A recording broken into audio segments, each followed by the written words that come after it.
Wonderful good day, ladies and gentlemen. Commodity TV out of Munich today, and we want to talk about the copper markets. You know, we had recently some experts talking about. Janet Kovacevic was with us, and now we have an expert about copper, Dr. Alistair Cowden. He's the managing director of Altona Mining, and he's a geologist, and of course he is a specialist in copper, and he is producing copper out of Finland.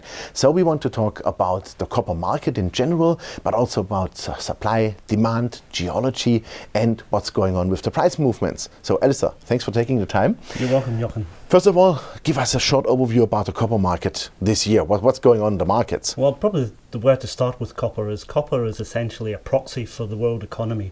Copper's used in everything, anything electrical. Probably everyone watching, they're watching on a device that has copper in it. The fridge, the car, the lights, everything. And then on an industrial scale, power generation, huge amounts of copper. So copper, in essence, reflects world GDP. So if the world economy is growing, copper consumption is growing. This year, when one looks at the narrative in the media, we'd think the copper markets are in trouble. I don't think so. Prices have come down from, say, maybe $3.80 a pound US to $3.30, and maybe went a little lower. But if you take a historic perspective on copper prices, you get quite a different picture. In 2005, in common with many other commodities, the copper price did a step change from about $1.50 to $2 a pound up to $3 to $4 a pound. That was a result of decades of underinvestment in new mines and exploration, and the rise of China and other developing countries. So since then, essentially, if you looked at a graph of copper prices, the prices just bounced along, apart from the crisis in 2008, between $3 and $4 a pound. The average price since 2005 is $3.20 a pound, I think. The average for this year is $3.30 a pound, and the price today is $3.28 a pound. So it's there is no the crisis. There's no crisis. Yeah. The price is strong, and in my view, will probably stay strong and probably get stronger.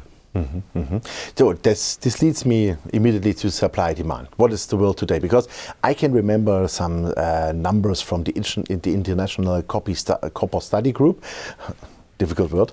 And they've always predicted more demand. So we thought the last 5 years that we are always in a surplus, but the opposite happened. We were not in a surplus. So what is your view on that today? The world copper market's around 20 million tons of copper. I think around 4 million tons of that is scrap. So the first thing that happens is high copper prices drag out scrap from all sorts of places, and that can act almost like a balancing on supply. Stocks are held in warehouses, and they're partly a financial instrument, partly physically for producers. But still, stocks are only around 20-30 days of consumption. The issues around demand, firstly, is basically just growth in the world economy. And universally, people seem to be predicting sort of 2 to 4% per annum growth in copper consumption. That's a lot of copper. That's equivalent to a huge new mine like Bambus or Old Tolgai, which costs billions to build every year. Every year. That's the difference. Now, what we've seen in copper markets in the last few years is that they've been in deficit, largely because we've seen a combination of disruptions of supplies, labour unrest, technical issues, and also the industry consistently fails to deliver these big projects on time. What we might see in this next couple of years is a lot of big projects that have been in the pipeline for a number of years. They'll actually hit the market. So a lot of people are predicting a slight surplus in copper. We'll see. This year, what did we see? We've seen two major events happen. The first is at Bingham Canyon in the US, big Rio Tinto open pit, the biggest open pit metal mine in the world, and the whole wall of the pit let go. That was a super landslide, wasn't it? Just amazing. I thought 80 million tons came down or something. If you can Google it, go and Google it. It's fantastic to look at. It's amazing. But that mine's out of production, I think, for six months plus.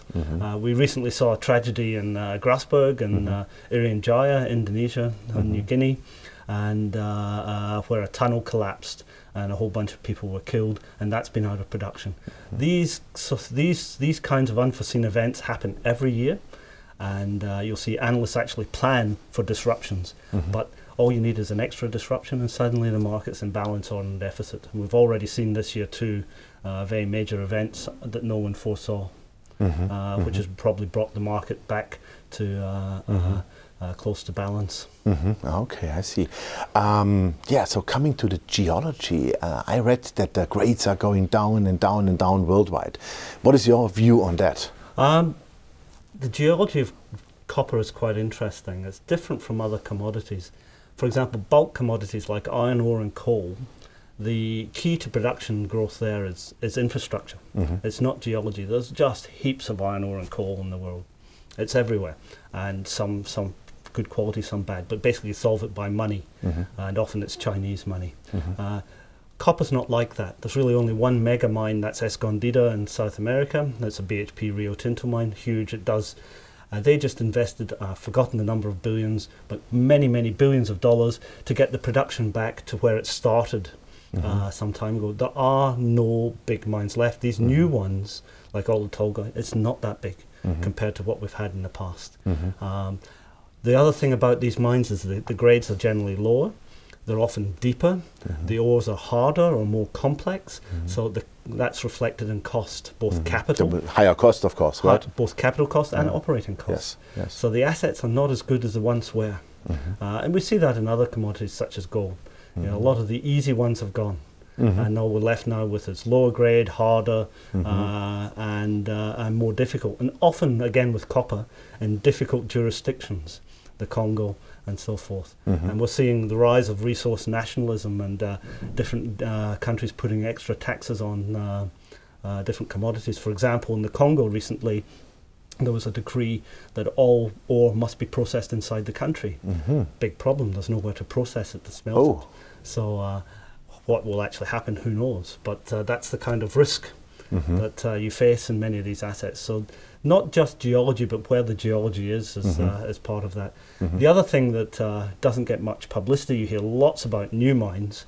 No one talks about all the mines that are old, dying and closing. And exploited, of course. Well, there's many that are just reached the end of their life and they just quietly fade away. And we don't hear about that. We need to replace those mines every year. I think something like 1 or 2 million tons of copper per every annum. year.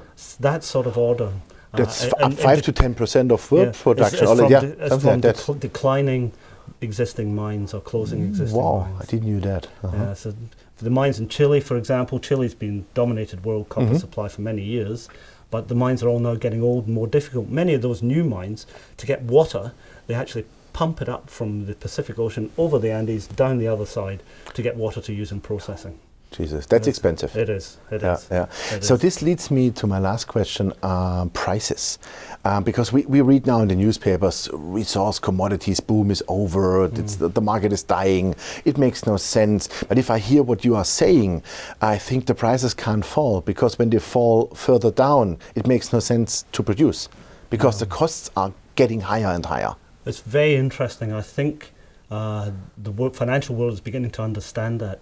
The big banks such as JP Morgan, Credit Suisse and so forth have all in the last 6 months increased the long-term copper price to $3 a pound. It used to be down near $2 a pound, because they've finally realized that the incentive you need in price to go and invest billions in a new mine in a difficult part of the world, the price has to be high, or else you're just not going to build it. And so people are beginning to realize that the prices have to stay high to be able to maintain the copper market where it is. So we're starting to see that realization. Some of us in the industry could see it forever, but banks are a bit slow. And finally they've all got there.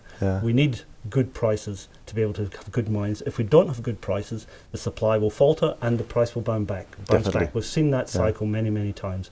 My view is very simple, is that the world changed in 2005 with the rise, industrialization of China, India and elsewhere.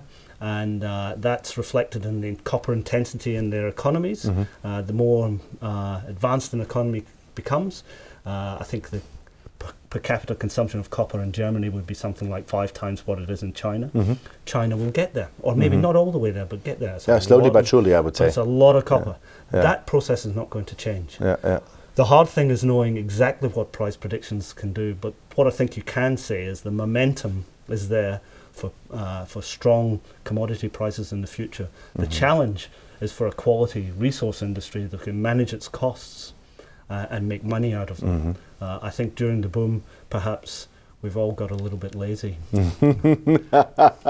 Okay. Well, Alistair, I think it was a perfect final sentence. So the prices will have to go up. There's no chance. The costs are there. They are still rising. So thank you very much for this insight in the copper market. It was very interesting. Thank you, Jochen. Thank you. Yeah, ladies and gentlemen, it was Dr. Alistair Cowden, the Managing Director of Altona Mining, about the copper markets. I think it was a heavily great statement for copper. It's more likely that copper will go up to $4 or even $4.50 or $5 than below the 3, because as we heard, we are still not over supplied. We are still not in a surplus in supply, and of course the costs are rising. So we have to watch the copper markets, and as Alistair said, it looks like that we have all gone a little bit lazy. I think it was really perfect. It really looks like it is, and as you heard, 1 million to 2 million tons are going out of the market every year. Even I didn't knew this number. I think it's really significant, and so we really have to replace every year at least 2 Oyo 2 guys minimum. Yeah? Yeah. So, but nothing happens. So copper, it is the king and the queen of the metals. Watch out for it. Thank you very much. That was Commodity TV for you out of Munich. Jochen Steiger. Thanks and bye bye.